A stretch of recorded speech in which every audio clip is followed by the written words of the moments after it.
Hi guys, thanks for tuning in to another video on ForgottenWeapons.com.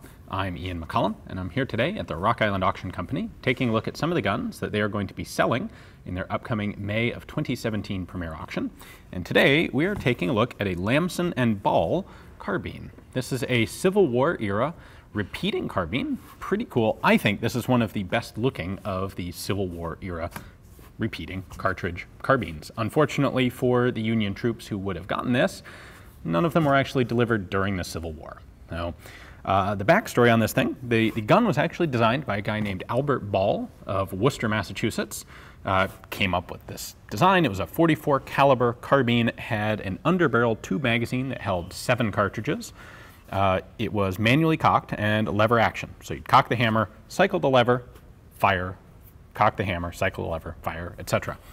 In this way, fairly similar actually to the Spencer in terms of operation. However, the Spencer had a magazine in the buttstock, the Ball carbine has a magazine under the barrel.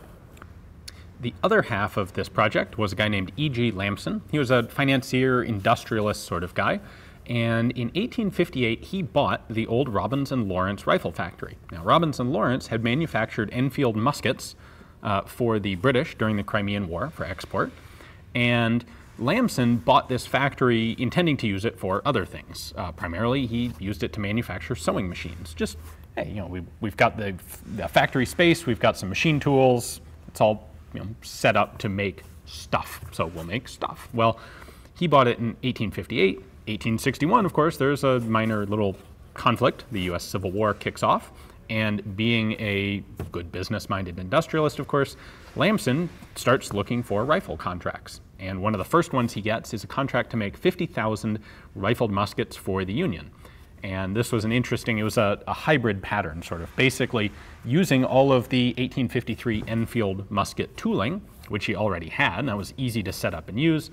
We had a hybrid between the current Springfield musket design that the US had used and this British one. So made a bunch of those, but he then also went out looking for other potential guns to manufacture, and that's when he ran into Albert Ball. Now, Lamson also bought a patent from a guy named Palmer for a single-shot carbine, and took samples of the single-shot gun and this lever-action repeating gun to the U.S. military, and lo and behold, he got contracts for both. He got contracts for 1,000 of each gun to be delivered in January of 1865. These contracts were signed in the summer of 1864, and everything looks pretty good. Gets back, and during production, a change is made. The government decides that they would like to standardize on the 5650 Spencer cartridge for new cavalry carbines, like the Ball carbine and the Palmer carbine. This, of course, they've been making barrels and the whole mechanism for a .44 caliber cartridge, so this requires a substantial amount of retooling. It's not so bad on the Palmers because they're single-shot guns. So there's a lot less that has to be changed, but it's a real pain for the Ball carbines. So this ends up substantially delaying delivery of the guns. Lamson ends up delivering the Palmers first. The Lamson guns aren't actually delivered until April and May of 1866. So the war's over. They never see actual combat use. In fact, they pretty much never fired a shot in anger. These guns were delivered to the U.S. government in New York. They were put into storage in an arsenal in New York, and they pretty much stayed there until 1901. And in 1901, the government went through and surplused off a lot of its old, now obsolete firearms, including like 90,000 Civil War era carbines. While the U.S. Army had been very stodgy about replacing the infantry rifled musket with anything during the Civil War, they weren't interested in all these newfangled repeating guns. However, the cavalry experimented with a lot of different new technology guns, like this one. And it was a lot of those guns that were now obsolete and not necessary and not useful, and they were sold off. The 1,000 Lamson carbines, or Ball carbines, were sold for a whopping, get this, 12 cents each. That's it. And that was in 1901.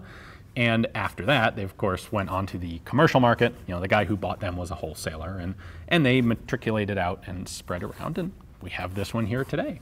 Now, like I said, I think this is a really cool design. I'd love to do some shooting with one of these someday, which is going to be tricky because they're all rimfire 5650 caliber. But we can at least take a close look at this one and check out how its action works. This one in particular has just some really gorgeous case hardening on the receiver. I really like the way that looks. At any rate, in order to operate this, what we do is first cock the hammer. This, by the way, is the firing pin right there on the edge of the hammer. That is going to hit a sliding firing pin, which you can't see at the moment because it's fully forward, right there in the side of what is the bolt. Now to open this, we're going to pull the lever back. That is going to extract the fired cartridge. The rear end of the fired case sits in this little shelf, and you can see right at the end there's a really deep groove cut. That holds the rim of the cartridge. So there is no small independent extractor. This is actually extracting by grabbing almost the entire bottom half of the cartridge case, the cartridge rim.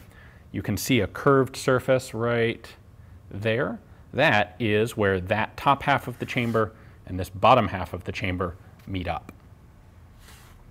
Now, as we open this farther and farther, we have an ejector right there that is going to pop out. That is spring-loaded. So what's going to happen is as this pulls the case out, that's going to come up and kick the case, the empty case, out the side of the action. You then are going to have the magazine follower right here push the next cartridge out onto this lifter right there. That is going to run it up onto the bottom half of the floating chamber. That right there. And that just is done by spring tension from the magazine spring. Then as we close this, you can see it's going to push the cartridge all the way up into the chamber where it then locks up and is ready to fire. We have a pretty typical Civil War era style of rear sight here. This notch is a 100-meter sight, and then you can flip it up. The one at the bottom of that circle is for 400, and the one at the very top of the sight is for 600. 600 meters with, or yards, I suppose, with a carbine like this is very optimistic, but why not? In fact, you can even see the 4 and the 6 on the sight there. There's our front sight. It's a little blade dovetailed into the barrel. And we also have this rod on the barrel, which is a little unusual. One would normally expect that to be a cleaning rod. However, it is actually connected to the magazine follower. And so what you can do is pull this out, and you can hold tension on the magazine spring while you then drop cartridges in through the action to load the magazine. So it's just a way to ease loading and snap it back in place when you're done. We have the ubiquitous carbine sling ring here, used with a single point carbine slings. And then this has a really interesting aftermarket addition here. This is not normally on these carbines. The fact that this goes right through the middle of the patent date markings is a good hint that it's not original. While we're here, by the way, these markings are a little bit worn, but up here this would say E.G. Lamson and Company, Windsor, Vermont, US, Ball's patent, and then the 2 patent dates. Now, what this is actually a magazine cutoff. So we have a position there, and we can rotate it 90 degrees up.